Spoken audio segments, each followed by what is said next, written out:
여러분 십자가 하면 떠오르는 느낌이나 또는 떠오르는 생각이 무엇인지요? 십자가.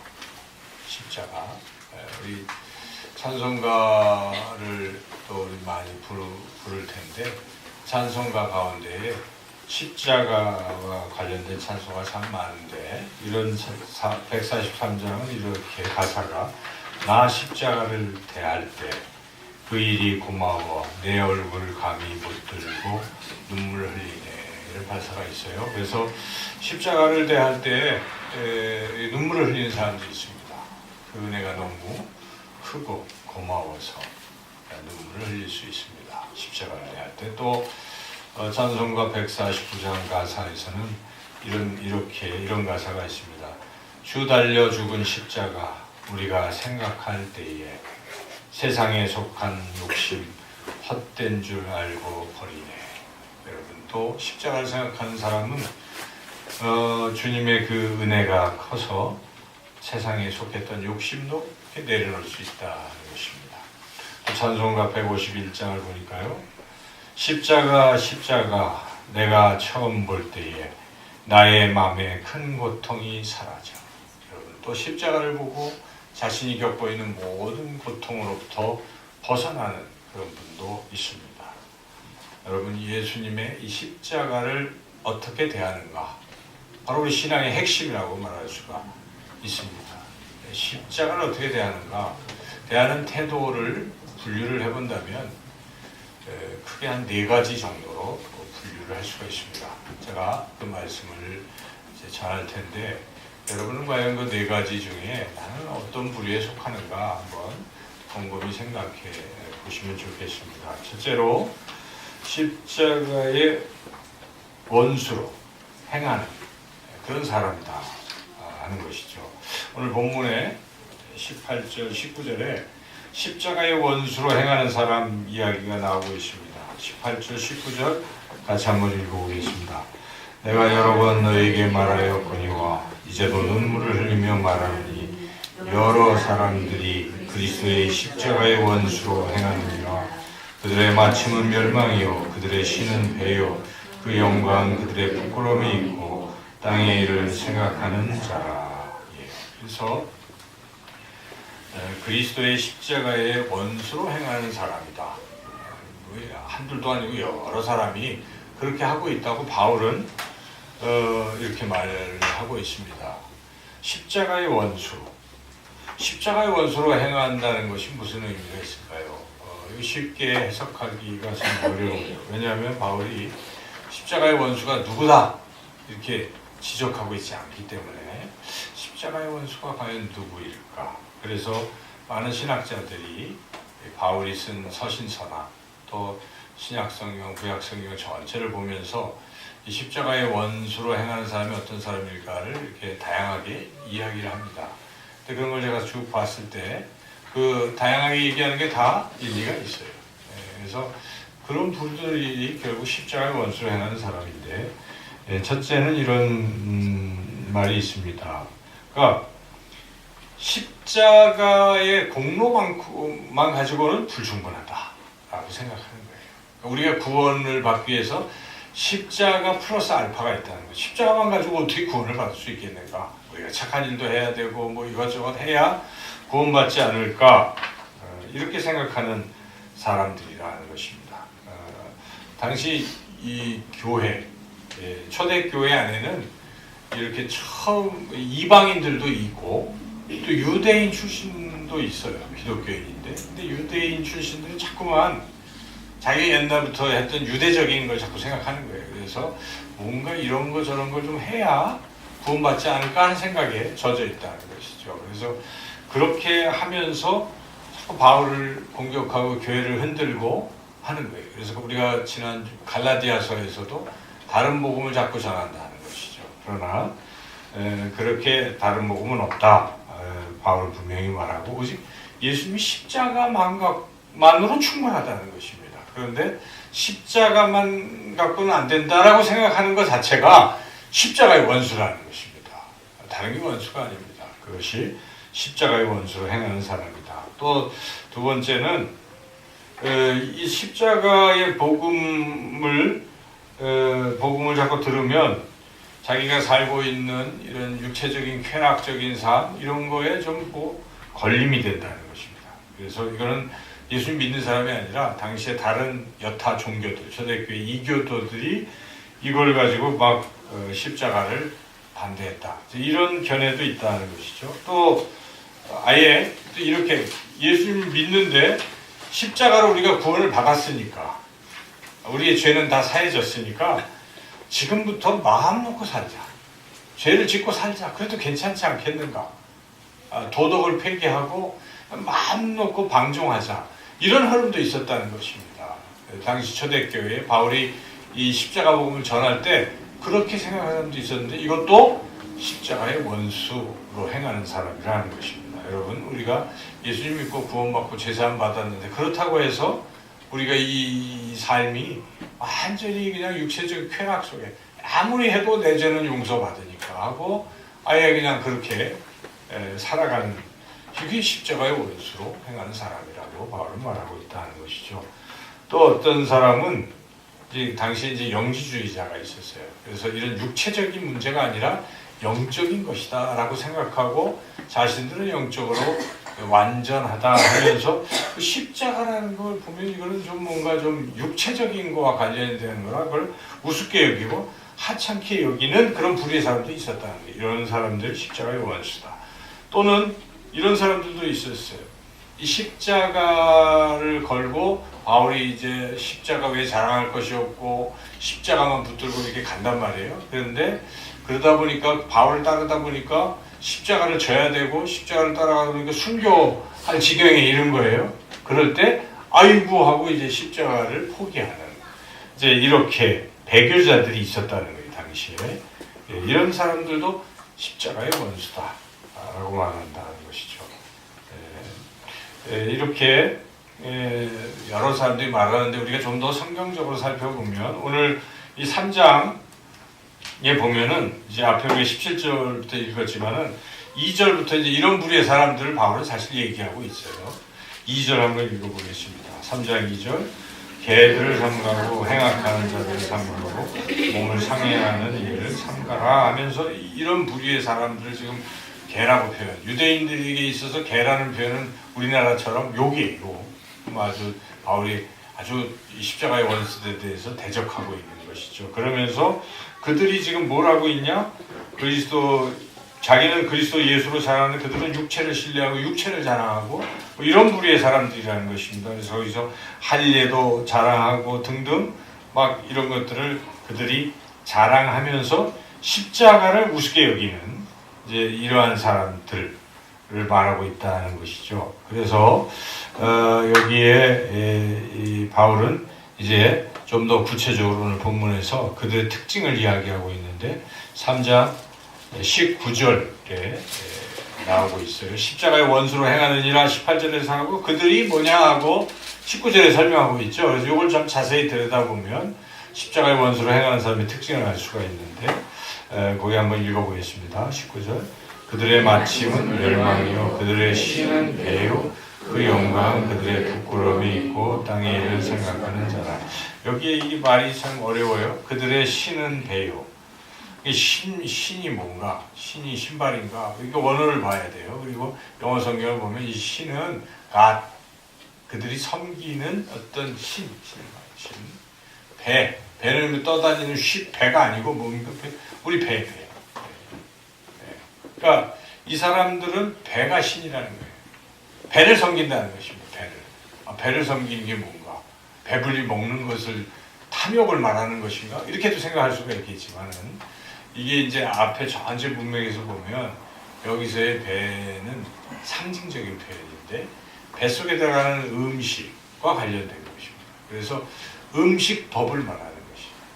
당시 유대인들은 음식법을 굉장히 중요시 여겼다는 것입니다. 레위기에 보면 뭐 먹어라, 먹지 말라 막 나오잖아요. 그것뿐만 아니라 유대인들은 한 2000년 역사 속에서 이걸 자꾸 이제 장로들의 전통이라고 해서 뭘 만들어냈어요. 뭐 탈무드도 있고 여러분 많이 들어봤잖아요. 유대인들이 성경 외에 나름 성경을 해석하기 쉽게 하려고 이것저것 만들었는데 그 중에 장로들의 전통이라는 거인데 거기 뭐가 있냐면 음식법이 있는데 항상 음식을 먹기 전에는 손을 씻어야 되고 또 그릇도 씻어야 되고 그것은 위생법적으로도 옳은 이야기이긴 해요. 그런데 문제는 이게 일종의 신앙화돼서 위생을 위한 게 아니라 하나의 종교적 의식이 돼버린 것입니다. 그래서 손을 씻지도 않고 또 그릇도 안 씻고 먹으면 정죄한 거예요. 그래서 이들은 마가복음 7장에 보면은 우리 예수님의 제자들이 뭐가 음식 먹는데 떡을 그냥 먹었어요. 제자들이 손도 안 닦고 맨손으로 먹으니까 옳았구나 하고 막 비난하는 거예요. 당신의 제자들은 어떻게 장로들의 전통도 안 지키고 손도 안 씻고 먹습니까? 하고 이제 예수님을 비난했던 것이죠. 그때 예수님이 뭐라고 말씀하십니까? 그 음식 들어온 게 아니다. 입으로 들어가는 게 들어온 게 아니다. 뭐가 더럽습니까? 입에서 나오는 게 더럽다. 마음, 말, 그게 더러운 것이다. 그게 죄지. 그런 어떤 음식법, 너희들은 그것만 가지고 뭘 하려고 하는데 그 별 상관없다라고 분명하게 우리 예수님이 말씀하신 것입니다. 먹는 것 죄가 없다. 그래서 구약의 레위기 말씀도 우리 예수님은 완성하시기를 먹는 건 다 괜찮아요. 그래서 우리가 구약에서 먹지 말라고 한 것도 먹을 수 있는 거예요. 주님이 말씀하셨기 때문에. 그래서 이렇게 그들은 이 음식법을 나름 지키면서 잘한 거 생각하는 거예요. 야, 이 음식법을 지켰으니까 나는 거룩하고 이걸 통해서 나는 구원받게 될 거야. 이렇게 생각하는 게 십자가의 원수라는 것입니다. 또 하나는 여기에 또 부끄러움. 이게 해석하기가 쉽지가 않아요. 그 영광은 그들의 부끄러움. 이 부끄러움이라는 것은 뭘 상징하냐면 할례를 상징하는 것인데 이 할례는 신체의 남성들의 경우 중요한 부분을 수술하는 거예요. 그래서 그 표현을 부끄러움이라고 표현하는 것인데 이들은 그게 영광이 된다는 것입니다. 할례 받은 게 영광이라는 것입니다. 쉽게 얘기하면 나는 할례 받았다. 아브라함의 자손이요. 나는 그래서 구원받는다. 할례 받아서 구원받는다. 이렇게 생각하는 것입니다. 그래서 할례 받지 않는 이방인 그리스도인들을 향해서 너 할례 받아야 돼 하고 자꾸 강요하는 십자가가 중요한 게 아니야. 할례를 받아야 구원받아. 이런 식이라요. 그래서 여기 얘기한 대로 음식법을 잘 지켜야 되고 할례를 받아야 되고 등등 이런 걸 가지고 구원받는다라고 주장하는 이들이 바로 십자가의 원수고 그들의 십자가의 원수로 행하는 사람은 결국 그 끝은 어떻게 됩니까? 그들의 마침은 멸망이요. 이렇게 바울은 십자가의 원수로 행하는 사람이 어떤 사람들인지 말하고 있습니다. 다시 한번 종합을 해본다면 십자가의 원수로 행하는 사람은 십자가를 대적하고 십자가를 무용지물로 만든다는 것입니다. 십자가 말고도 다른 걸로 구원받을 수 있고 십자가 플러스 뭘 추가해야 된다고 하면서 십자가 그 자체의 그 효능을 무용지물로 만드는 이런 것이 바로 십자가의 원수로 행하는 사람이다 하는 것입니다. 바울은 당시에 빌립보 교회에 침투하거나 외부에서 이런 거짓 교훈을 가지고 막 흔들어대는 그들에게 넘어가지 말라 하는 뜻에서 이 말씀을 하고 있는 것이고 바울은 이 말씀을 굉장히 간절하게 말하고 있어요. 눈물까지 흘리면서 말하고 있습니다. 여기 보면은 아까 18절에 여러 번 뭐라고 나왔는데 내가 여러 번 너에게 말하야 할 거냐 이제도 눈물을 흘리며 말하노니 그들의 게임에 빠지지 말라. 그리고 그들의 게임에 빠지지 말고 내 말을 들으라는 것입니다. 그래서 17절에 나를 본받으라는 뜻은 내가 전하는 십자가 복음을 따라가라는 것입니다. 왜 십자가 아닌 다른 십자가의 원수로 행하는 그들의 거짓 교훈을 따라가느냐 하는 것입니다. 여러분 요즘도 그런 이단들도 있고 그런 거짓 교훈들이 있어요. 이단의 특징은 다른 게 아닙니다. 십자가만 갖고는 안 된다는 것입니다. 잘 들어보십시오. 십자가가 구원받는 게 아니다. 뭘 가지고 구원받습니까? 이만이나 이런 여타의 다 비슷해요. 깨달음이라고 하거든요. 다곡수도 그렇고 구원파도 이게 다 뭡니까? 깨달음으로 구원받는다는 것입니다. 그 무슨 이상한 말입니까? 십자가로 구원받는 것입니다. 무슨 깨달음에 있는 게 아니죠. 깨달음의 비밀, 그리고 또 와서 그러니까 그 이만희는 요한계시록에 인된 자 뭐 하면서 인을 떼야 그 안에 인봉을 떼야 성경의 비밀을 알 수가 있다. 인된 자는 오직 하나, 고혜사, 성령, 곧 자기라고 얘기하는 거예요. 그러니까 내게 와서 듣지 아니하면 깨달을 수가 없다. 그러므로 나를 따르라. 그러면 일로 와라 하는 것입니다. 그게 이단이에요. 그러니까 교묘한 것이죠. 그런 거 아니라는 것입니다. 바울 당시에도 그 십자가가 아니라 다른 이상한 것들 가지고 그걸로 구원받을 수 있다라고 자꾸 그렇게 호도한다 하는 것입니다. 여러분 절대 그러한 거짓된 교훈에 속아 넘어가지 마시기를 주님의 이름으로 축원합니다. 다른 거 아니에요. 십자가로 구원받는 것입니다.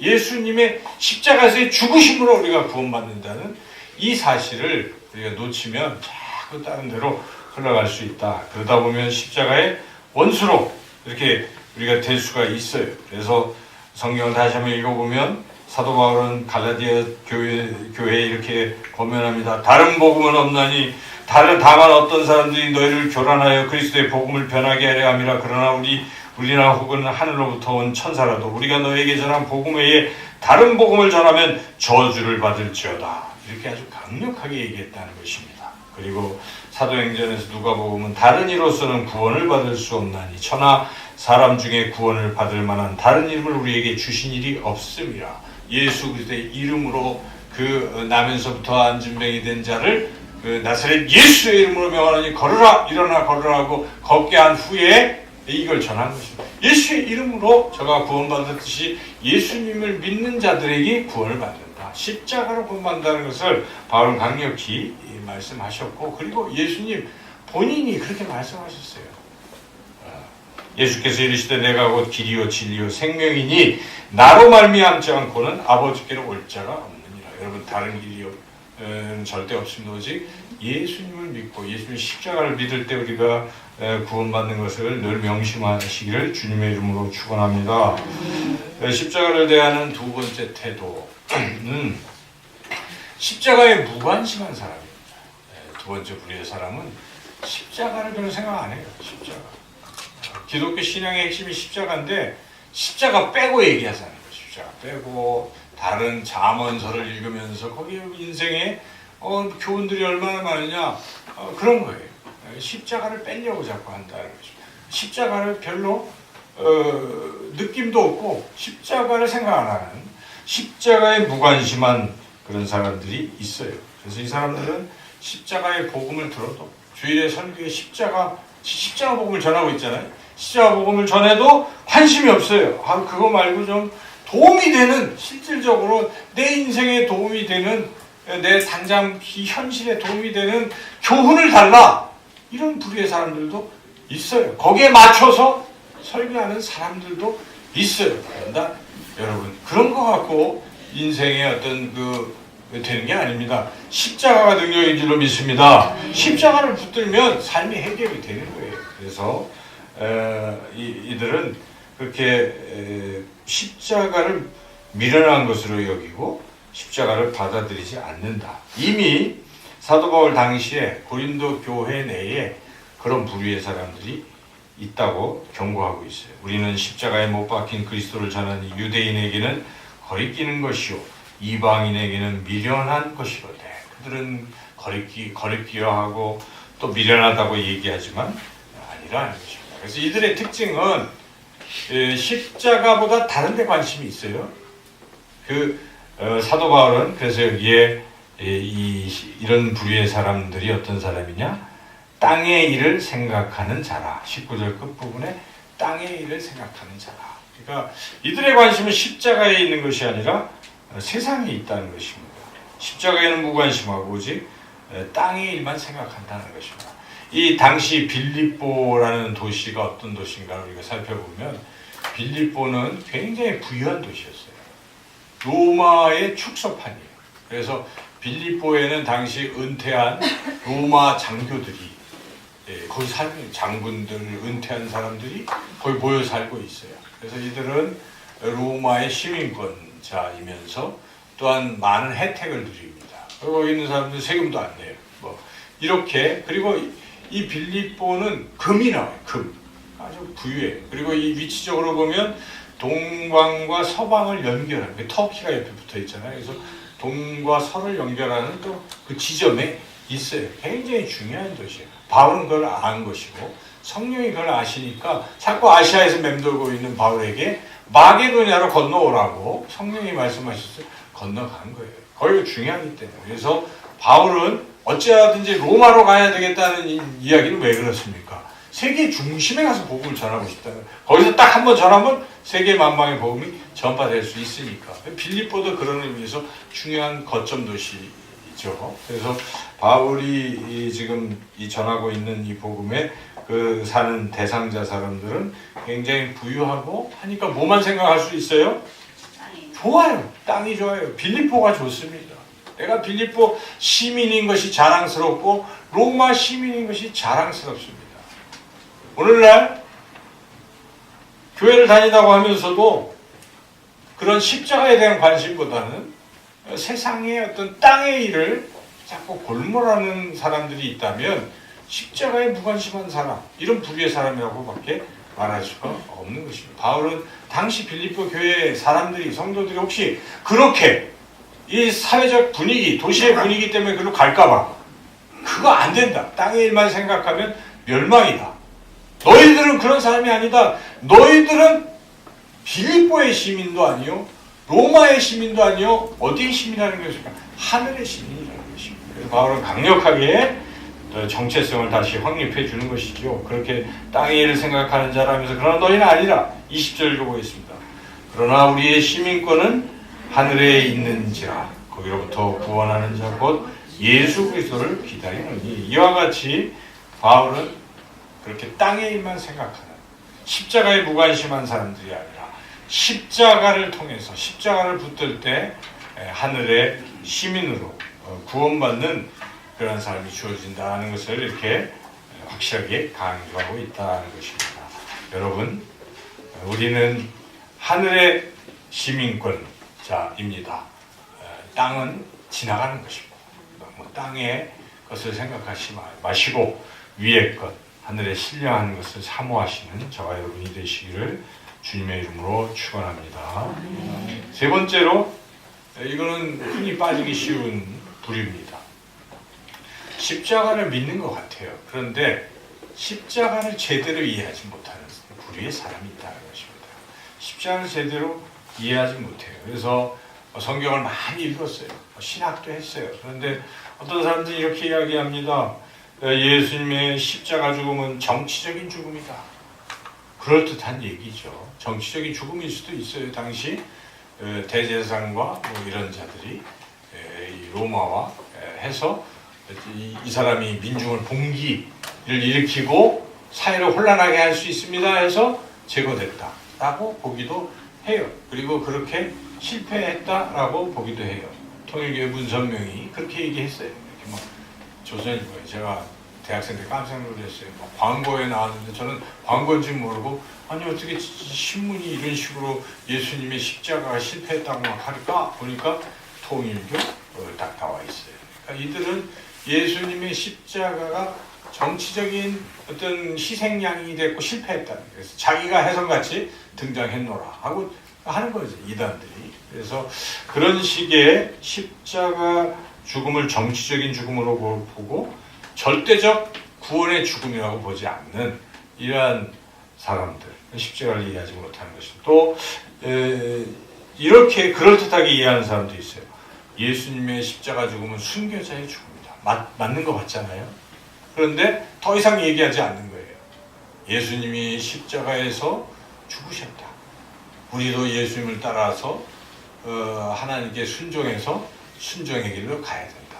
틀린 얘기는 아닌 것 같은데 그게 전부가 아니에요. 더 중요한 게 무엇입니까? 십자가로 구원을 받는다는 것이 더 중요한 것입니다. 십자가에서 구원을 받기 때문에 우리도 십자가를 지고 따라가는 것인데, 이 핵심이 자꾸 이 앞에 거를 너무 강조하다 보면 본질을 망각할 수가 있어요. 여러분 그게 아니에요. 주님이 말씀하시는 것, 하나님에게 말씀하시고 십자가로 구원받는다 이 사실을 우리에게 알려주시는 것입니다. 다른 여러 가지 이야기들은 오히려 십자가를 혼동으로 몰 수가 있어요. 그래서 심지어는 이 맞는 얘기 같아요. 예수님의 십자가 죽음을 하나님의 사랑으로 보고 그 사랑이 우리를 도덕적으로 감화시켜서 우리가 하나님을 따르게 한다. 그럴듯하잖아요. 이게 신학적으로 도덕 감화설이라고 하는 거예요. 이게 틀린 얘기입니다. 이것도. 물론 우리는 주님이 하나님께서 그 하나밖에 없는 외아들을 우리에게 주셨다. 하나님의 사랑이 나타나는 것이 틀림없어요. 그러나 그게 전부가 아니에요. 왜 죽으셨을까? 왜 주셨을까? 우리를 구원하시기 위한 구원에 우리가 마지막 방점을 찍어야 되는데 그거 자꾸 안 하고 자꾸 다른 부분을 강조하는 것 잘못된 거예요. 심지어는 여러분 이런 경우도 있어요. 우리가 막 지저스 크라이스트인가 뭐 그거 있었잖아요. 예수님의 순환 눈물 나잖아요. 그래서 자칫 오해하면서 주님이 받은 고통, 고난 눈물을 흘리는 거예요. 근데 그러다가 주님이 너무 우리를 위해서 죽으셨어 많은 얘기만 해요. 근데 왜 죽으셨는가? 나를 구원하시기 위해서 죽었다. 주님의 십자가의 죽음이 내 더러운 죄를 사하시는 보혈이다. 그래서 십자가를 믿을 때 내가 구원받는다는 이 사실을 자꾸 망각할 수가 있다는 것입니다. 그래서 그냥 고통과 눈물만 흘리고 있어요. 근데 그렇게 십자가를 너무 감정적으로, 물론 우리는 눈물이 날 수가 있지만은 본질을 빼고 자꾸 보면은 이게 심각해지는 것입니다. 십자가의 원수가 될 수가 있어요. 우리가 그래서 놓치지 말아야 될 본질. 이걸 절대 놓쳐서 안 된다는 것입니다. 뭐 심지어 또 다른 얘기도 있어요.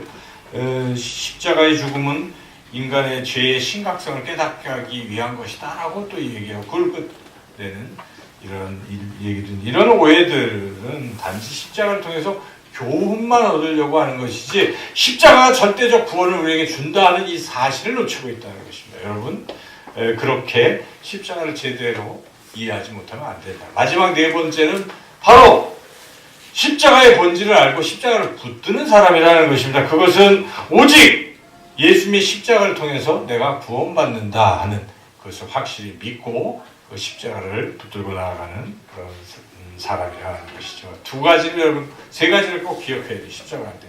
첫째, 십자가는 하나님이 계획하신 것이다. 저를 따라서 십자가는 하나님이 계획하셨다. 네. 그래서 이것은 처음부터 창세 전에 하나님께서 십자가를 계획하셨어요. 아들을 통해서 우리의 죄를 사하시기 위해서 십자가를 계획하셨다는 이 사실. 그래서 십자가는 필연이었습니다. 우연이 아니에요. 예수님도 아시고 늘 제자들에게 말씀하시는 것이 무엇이고 내가 인자가 곧 죽임을 당하고 사흘 만에 부활할 것이다.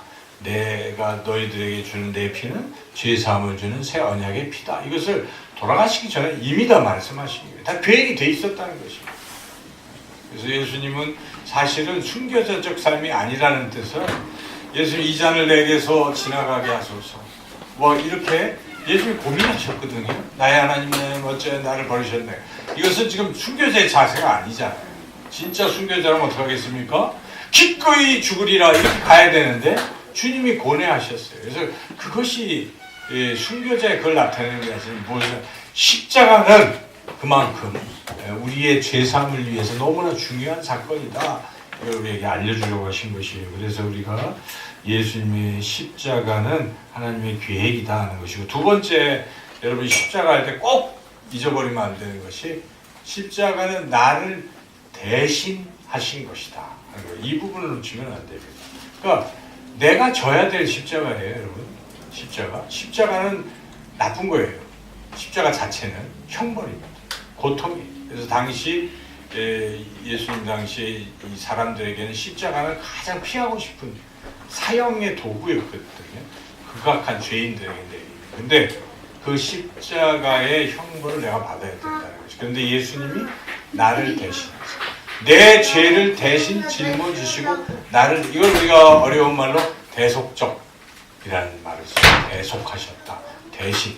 여러분 이 대속적 이 부분을 놓쳐서는 안 돼요. 그래서 우리의 죄를 예수님께 이렇게 담당시키셔서 예수님이 대신 짊어지셨다. 이사야 53장 6절에서 하나님께서 정확하게 그것을 미리 알려주셨습니다. 우리는 다 양 같아서 그릇 행하여 각기 제 길로 갔거늘 여호와께서는 우리 모두의 죄악을 그에게 담당시키셨습니다. 그래서 죄 없으신 예수님이 우리의 죄를 짊어지시고 가신 사건이 십자가 사건. 그래서 첫째는 여러분 십자가를 바라볼 때 뭐부터 생각해야 돼요? 내가 저기 못 박혀 죽어야 돼. 내가 죄 때문에 죽어야 되는데 예수님이 나 대신 죽으셨구나.